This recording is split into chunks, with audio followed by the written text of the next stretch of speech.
ముగ్గురు అమ్మాయిలు ఎవరంటే తెలుగు రాష్ట్రం మొత్తం గుర్తుపడతారు. ఇప్పుడు 7 అబ్బాయిలు చూపిస్తున్నాను. 7గురిలో ఒక్కళ్ళంటే ఒక్కళ్ళైనా సరే మీరు గుర్తుపడుతున్నారా? అసలు ఏం జరిగిందో అయినా సరే తెలుసా?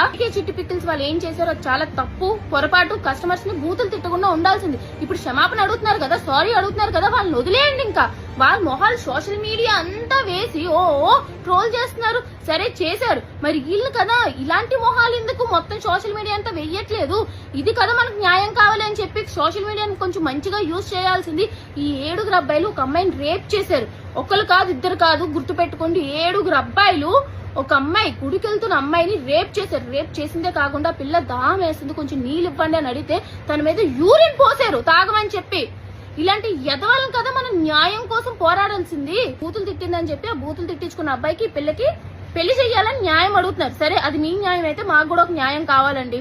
ఈ 7 అబ్బాయిలు ఎవరైతే రేప్ చేసి యూరిన్ పోసారో వాళ్ళు యూరిన్ వాళ్ళకే తాగిపిచ్చి వాళ్ళు ప్రైవేట్ పార్ట్స్ కట్ చేసి అది తినిపించాలి.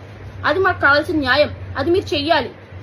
మొత్తం ఒక అమ్మాయి బూతులు తిట్టినంత మాత్రాన మొత్తం 2 రోజుల నుంచి సోషల్ మీడియా అంతా హైలైట్ చేస్తున్నారు. సరే చేశారు, అమ్మాయి తప్పు చేసింది కాబట్టి చేశారు. మరి వీళ్ళు ఇంకా దరిద్రమైన పని చేశారు కదా, ఇది ఎందుకు హైలైట్ చేయట్లేదు? వీళ్ళ గురించి పట్టించుకోవడం ఎందుకులే, అవి జరుగుతూనే ఉంటాయి కదా, గంటకి 2 గంటలకి రేపులు జరుగుతూనే ఉంటాయి కదా అని చెప్పి వదిలేస్తున్నారా? ఆ అబ్బాయిలకి వాళ్ళ యూరిన్ వాళ్ళు తాగిపిచ్చి వాళ్ళ ప్రైవేట్ పార్ట్స్ వాళ్ళకి తినిపించాలి. అది మాకు కావాల్సిన న్యాయం. So please do it. Bye guys.